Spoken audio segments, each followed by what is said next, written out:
Children, today we are learning the third poem of class 12th Flamingo book, A Thing of Beauty. It is written by John Keats. John Keats ने इसको लिखा है. John kit was a British romantic poet. और हमारी जो poem है a thing of beauty, मैं आप लोगों को थोड़ा सा इसकी थीम बता देता हूँ, इसकी सेंट्रल आइडिया बता देता हूँ. तो जो हमारी थिंग ऑफ ब्यूटी पोइम है, ये हमें नेचुरल ब्यूटी के बारे में बताती है कि the natural beauty is eternal, it has no any end. ये हमेशा चलती रहती है, इसका कोई अंत नहीं है. और यहाँ पर सिर्फ फिज़िकल ब्यूटी के ही बारे में नहीं, बल्कि जो हमारे the beauty of thought and noble deeds के बारे में बात की गई है कि हमारे अच्छे कर्म होने चाहिए और हमारी अंदर इंसानियत होना चाहिए और हम में से ये खुशबू आना चाहिए एक अच्छे इंसान की और हमारे अच्छे कर्मों की.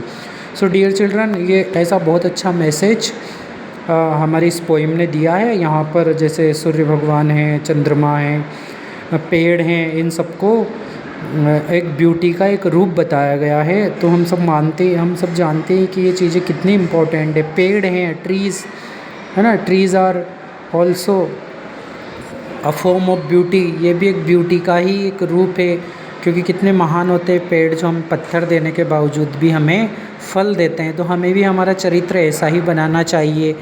यही हमारे जो नदियाँ हैं, झरने हैं, ये सब यही चीज़ बताते हैं हमें. तो ये यहाँ पर हमारे नदियों और झरनों के बारे में बात की गई है ना. तो जिनका पानी बिल्कुल अमृत के समान है, जो हमें इतनी मधुर सुंदरता देते हैं. पशु पक्षी हैं, ये देखो यहाँ पर फॉर सिंपल शिप का मतलब यहाँ पर किसी भी पशु से आप समझ लीजिए. तो लेकिन मनुष्य जो है वो बहुत दुष्ट हो चुका है और वो इस सुंदरता को इसकी परवाह नहीं करता है और इसको तहस नहस कर देता है. किसी पशु को, किसी प्राणी को मार देता है ना, किसी पेड़ को काट देता है, नदी को गंदा कर देता है या रोक देता है. इस तरीके से वो बिल्कुल अपोजिट उसकी क्रियाकलाप करता रहता है. तो डियर चिल्ड्रन, ये तो हुआ इसका सेंट्रल आइडिया. और अब हम इसके देखेंगे textual exercise. So now dear children, you see the textual exercise. First, list the things of beauty mentioned in the poem. इस पोइम में कौन कौन सी ऐसी चीज़ें हैं जो हमें सुंदरता के बारे में बताती है. कौन कौन सी सुंदर चीज़ें हैं. तो अभी मैंने सेंट्रल आइडिया में बताया इसका कि जैसे सन है, the sun, the moon, trees, good thoughts, noble deeds and many more things you can write here. And now see the second list, the things that cause suffering and pain. ऐसी चीज़ों के भी नाम हमें बताने हैं जो हमारे अंदर क्या करते हैं, सफरिंग एंड पेन, मतलब जिनसे हमें दुख होता है. तो ये ऐसी कौन कौन सी चीज़ है. तो जैसे कि निराशा, हमारे बुरे कर्म है ना, हमारी निर्दयता, अमानवता, इनह्यूमैनिटी, ये बिल्कुल क्लियर यहाँ पर लिखा हुआ है. तो ऐसा मैसेज हमें दूसरों को देना भी चाहिए. और स्पेशली दशहरा फेस्टिवल है, नवरात्रि चल रहा है, तो हमें हमारी आत्मा से शुद्ध बनना चाहिए, ना कि सिर्फ दिखावा करना चाहिए. ये मैसेज भी हमें पोइम बहुत अच्छे से देती है. तो आप इन दोनों के आंसर देखिए पहले. ये डियर चिल्ड्रन, ये फर्स्ट आंसर हो गया. Bower, sweet dreams, noble nature, the sun, the moon, trees, daffodil एक फ्लावर का नेम है, rivers, animal, birds, great people, ETC. ये फर्स्ट क्वेश्चन का आंसर हो गया. सेकंड आप देखेंगे, ग्लूमी डेज मतलब बुरे दिन जिसमें हम उदास रहते हैं.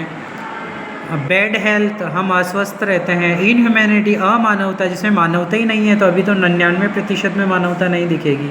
डिस्पोंडेंस, हताशा, निराशा. डार्क हार्ट, हमने हमारे हृदय को गंदा सोच कर दूसरों के प्रति द्वेष, ईर्ष्या, निर्दयता, ये और लोभ, लालच, इन सबसे कैसा कर रखा है, डार्क कर रखा. तो ये सारी चीज़ें इस क्वेश्चन का आंसर है, जो कि हमें कैसा बनाती है, बुरा बनाती है, हमारे दिनों को ख़राब करती है, हमारे जीवन को भी बर्बाद करती है ये चीज़ें. तो हमें ये सारी चीज़ों को छोड़ना चाहिए. Now children, come to the third question. What does the line therefore are we wreathing a flowery band?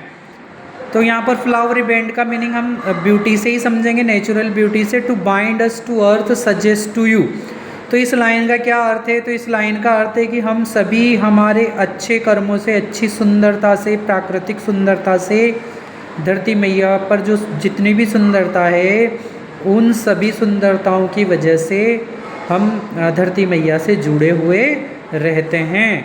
तो ये लाइन ये चीज़ सजेस्ट करती है and its answer you can see here, it suggest that we all are connected to the earth. हम सभी धरती मैया से जुड़े हुए हैं, हमें मैया ही बोलना चाहिए धरती माँ को। Because of the natural beauty, प्राकृतिक सुंदरता की वजह से, it can be seen everywhere on the mother earth. और ये प्राकृतिक सुंदरता हमें हर जगह दिखाई दे सकती है एंड इन आवर हार्ट, और हमारे हृदय में भी। तो डियर चिल्ड्रन, यहाँ पर हृदय की बात भी होगी, क्योंकि यहाँ पर प्राकृतिक सुंदरता का मतलब सिर्फ बाहरी सुंदरता से नहीं है, बल्कि हमारे अच्छे कर्मों की, हमारे हृदय की सुंदरता से भी है। Now come to the next question, question number 4। What makes human beings love life in spite of troubles and sufferings? कौन सी ऐसी चीज़ है जो हमारे अच्छे जीवन को भी मुसीबत में डाल देती है, कष्ट देती है? तो ये हमारे बुरी चीज़ें ही हैं जो हम बुरा सोचते हैं, किसी के लिए नफ़रत करते हैं। इन ह्यूमैनिटी, अमानवता है। So it will be your answer, you can see here. Okay children, यहाँ पर थोड़ा सा क्वेश्चन फिर से समझेंगे हम। क्वेश्चन नंबर 4 थोड़ा हमने इसका दूसरा मीनिंग निकाल लिया। What makes human being love life in spite of troubles and sufferings? इसका मतलब कि कौन सी ऐसी चीज़ है जो हमारे जीवन को सुंदर बनाती है, चाहे उसमें लाख कष्ट हो? तो नेचुरल ब्यूटी है ना, ह्यूमैनिटी है, हमारे अच्छे विचार हैं, गुड थॉट्स है, noble deeds, all it will be the answer for this question. और मैं यहाँ पर सिर्फ वॉट को हटाकर I am writing one word, I am giving you one word. Okay, this is your answer, natural beauty makes human being. बस natural beauty जोड़ना है आपको लव को, उसको वॉट को हटा के। तो डियर चिल्ड्रन, आप इसके अलावा ये भी लिखें, नोबल डीड्स भी लिखें। ये मैं लिख नहीं पाया, आप लिखें, लेकिन नोबल डीड्स, ह्यूमैनिटी, है ना, मेक ह्यूमन बींग्स, ये 3-4 things you have to write. Okay, now come to the next question.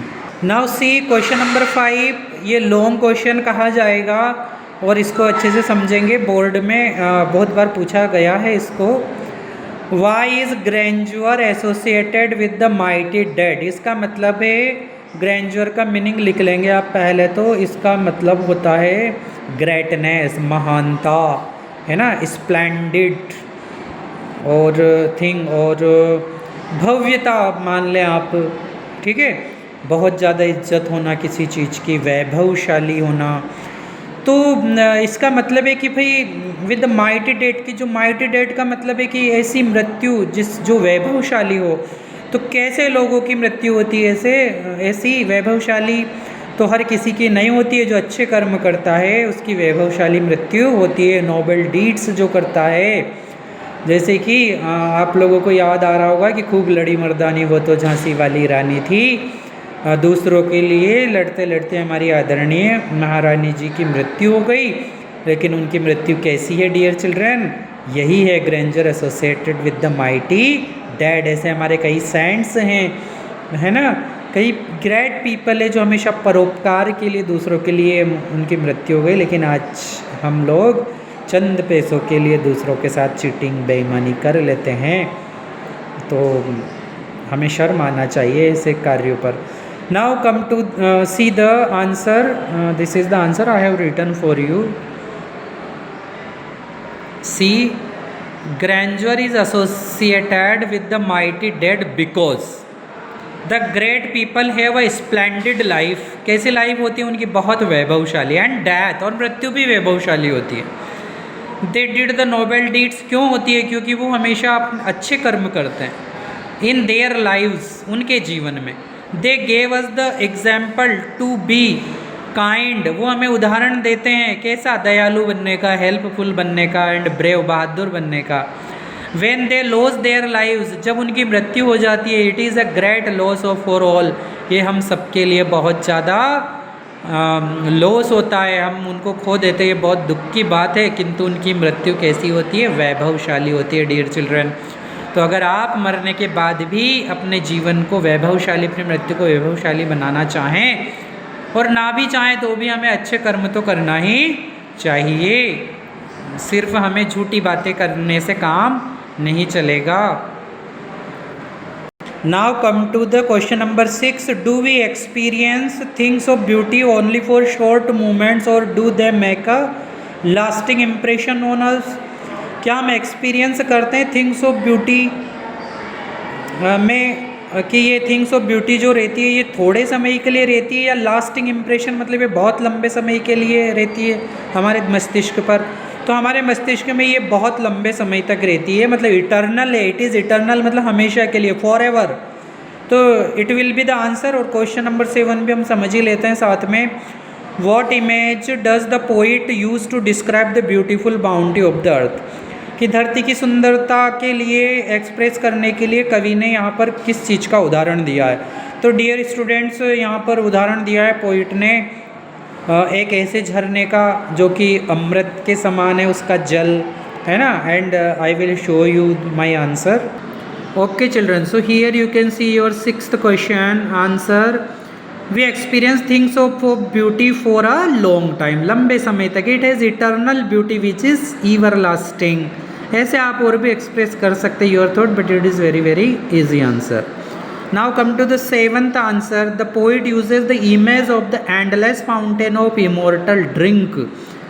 तो इमोर्टल ड्रिंक का क्या मतलब है यहाँ पर? इस जिससे कभी कोई मरता नहीं है, मतलब अमृत, है ना। तो हम सबको पता है कि ऐसे यहाँ पर नेचुरल ब्यूटी का एग्जाम्पल देने के लिए, नेचुरल ब्यूटी को प्रदर्शित करने के लिए पोइट जॉन किट इसका उपयोग करते हैं। और भारतीय संस्कृति में देखें तो गंगा मैया ऐसी नदी हैं जो कि वास्तव में स्वर्ग से आई हैं और उनका जल भी इमॉर्टल ड्रिंक ही कहा जाएगा, है ना, अमृत के तुल्य ही है। तो डियर चिल्ड्रन, कहीं ना कहीं हमें विदेशों में भी भारतीय संस्कृति को मानते हुए सब दिखेंगे। और जॉन किट बहुत महान व्यक्ति थे, उन्होंने जो बात कही है वह गलत नहीं कही है।